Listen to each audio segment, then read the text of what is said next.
જય શ્રી કૃષ્ણ મિત્રો। આજના વિડીયોમાં આપણે એક સરસ મજાનું શરબત બનાવીશું, જેને તમે સ્ટોર કરીને આખો ઉનાળો રાખી શકો છો અને ભયંકર ગરમીમાં અંદરથી શરીરને એસી જેવી સરસ ઠંડક આપે છે અને આખો ઉનાળો એસિડિટી પિત્ત જેવી તકલીફ નથી થવા દેતું। તો ચલો રેસીપીની શરૂઆત કરી દઈએ। અહીં મેં લગભગ 8 જેટલા કલકત્તી પાન લઈ લીધા છે। પાન ઘણા પ્રકારના આવતા હોય છે, જેમ કે બનારસી પાન, કલકત્તી પાન, કપૂરી પાન। તો આ રેસીપી બનાવવામાં તમે કોઈ પણ પાનનો ઉપયોગ કરી શકો છો, પણ પાંદડાને વ્યવસ્થિત ધોઈ અને પછી લેવાના। હવે આપણે આ પાંદડાનો ઉપરનો જે આવો ડાળીનો ભાગ છે તેને કટ કરી અને સુધારી લઈશું। ખાલી જાડી ડાળી હોય તેને જ આપણે કટ કરવાના છે। આ રેસીપીમાં તમે જો કલકત્તી પાન લેતા હોય ને, જેમ કે મેં લીધેલા છે, તો 8 પાન લેશો તો ચાલશે, 8 થી 10 પાન। પણ જો તમે બનારસી કે કપૂરી પાન લેતા હોય તો તમારે લગભગ 12 થી 15 પાન લેવા પડશે, કેમ કે તે ફ્લેવરમાં થોડાક માઇલ્ડ હોય છે, જ્યારે આ કલકત્તી પાન છે તે એકદમ સરસ સ્ટ્રોંગ ફ્લેવરના હોય છે। એટલે આપણે 8 થી 10 પાન લઈએ ને તો પણ ચાલી જશે। પણ જો તમે આના સિવાયના પાન લેતા હોય તો તમારે પાનનું પ્રમાણ થોડુંક વધારે રાખવાનું, 15 થી 20 જેવું રાખી દેવાનું, તો પાનનો ફ્લેવર આવશે। નહીતર પછી જ્યારે આપણે આની અંદર શરબતની અંદર પાણી કે દૂધ એડ કરીશું ને તો પાનનો એટલો ફ્લેવર નહીં આવે। એટલા માટે જો તમે એ પાન લેતા હોય તો ઝાઝા લેવાના, બસ એટલું જ આમાં ધ્યાન રાખવાનું છે। તો અહીં આવી રીતે મેં બધા જ પાનની જાડી ડાળી હતી તેને કટ કરીને આવી રીતના સુધારીને લઈ લીધા છે। હવે પાનની સાથે સાથે આપણે ઉનાળામાં શરીરને એકદમ સરસ ઠંડક આપે તેવી વરિયાળી અને એલચીને પણ લઈ લઈશું। અહીં મેં અડધા કપ જેટલી વરિયાળીને રાત્રે જ પલાળી દીધી હતી અને તેની સાથે જ 8 થી 10 એલચી પણ નાખી દીધી હતી પલળવામાં। આપણે બધા જાણીએ છીએ કે એલચી અને વરિયાળી છે તે અંદરથી શરીરને એકદમ ઠંડુ રાખે છે અને પ્લસમાં પિત્ત નથી થવા દેતું। ઘણાને ઉનાળામાં એસિડિટી થવી, ઊનવા થઈ જવો, ઓડકાર આવવા, પાચન સરખું ન થવું, અનેક બીમારીઓ થતી હોય છે। તો તમે રેગ્યુલર જો આનો ઉપયોગ કરશો ને આખો ઉનાળો તો તે બધી સમસ્યા નહીં થાય। હવે આપણે જે પલાળેલું પાણી છે ને તેને ફેંકવાનું નથી, પણ તેને આપણે ગાળીને અલગ કરી લઈશું, કેમ કે જો પીસવામાં પાણી સહિત નાખી દઈશું ને તો સરખું પીસાશે નહીં। એટલે આપણે પહેલાં પાણી કાઢી લઈએ અને ત્યારબાદ આને આપણે મિક્સરમાં લઈ લઈશું। પહેલાં એમ જ આપણે મિક્સરને ફેરવીને આને પીસી લઈશું અને પછી જે આ વાટકામાં પાણી છે તે નાખીને ફરીવાર આને પીસી લઈએ। તો અહીં મેં વાટકાનું બધું જ પાણી નાખીને આને પીસી લીધું છે અને આખી રાત સરસ પલળી ગયેલી હોવાથી એલચી સરસ એકદમ ગ્રાઇન્ડ થઈ ગઈ છે। તો હવે આની અંદર આપણે જે પાન સુધારીને રાખ્યા હતા તે બધા જ એડ કરી દઈએ અને તેની સાથે આપણે લગભગ અડધા કપ જેટલું સિલોનીસ કોપરું અથવા તો જેને ડેસિકેટેડ કોપરું કહે છે, એટલે કે સૂકા નારિયેળનું છીણ નાખી દઈશું। તમારી પાસે ન હોય તો ન નાખો તો પણ ચાલે।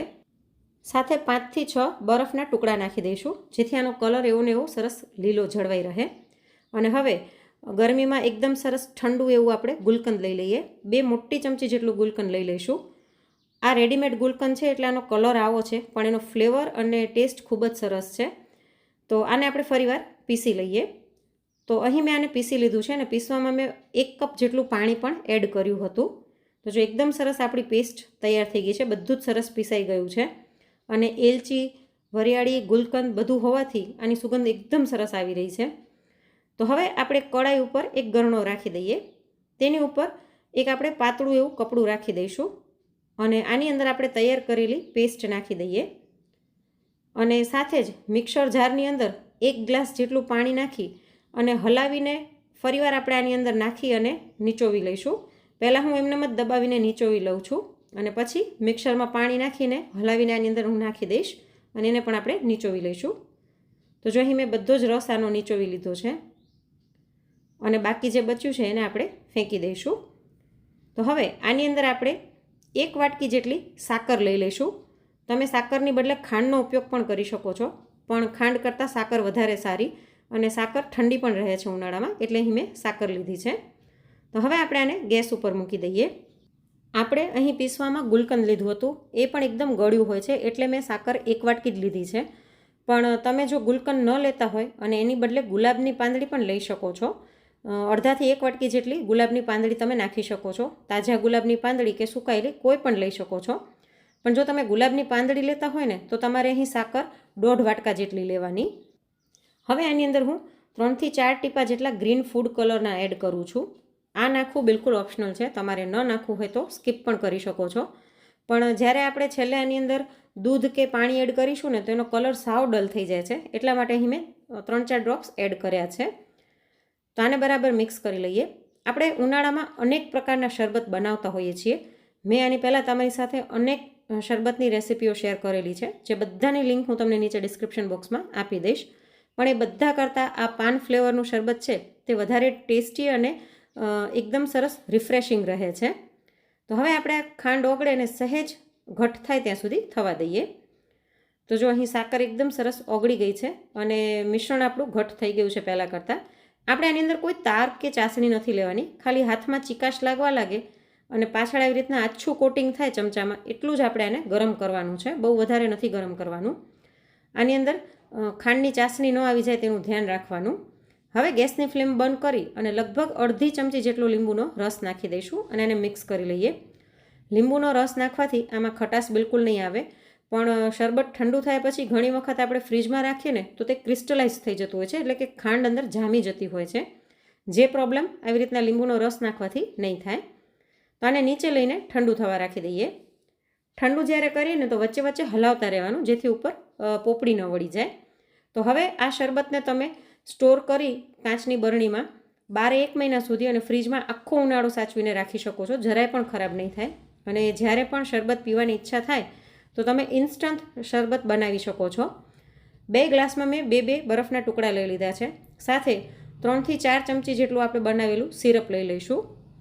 અને આની અંદર તમે પાણી કે દૂધ ગમે તે નાખીને શરબત બનાવી શકો છો, પણ દૂધવાળું શરબત વધારે ટેસ્ટી લાગે છે. મારા ઘરમાં બધાને દૂધવાળું વધારે ભાવતું હોય છે, એટલે હું જનરલી દૂધ નાખીને જ બનાવું છું.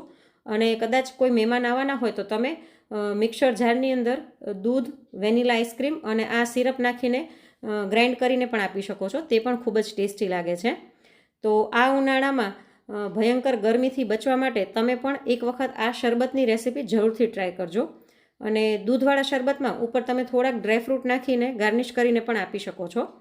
તો ડેઈલી તમે આ 1 ગ્લાસ પી લેશો ને તો આખો ઉનાળો તમને એસિડિટી, ઊંધવા, એસિડિટી અથવા તો પિત્તના કારણે માથું દુખવું એવી કોઈ જ તકલીફ નહીં થાય.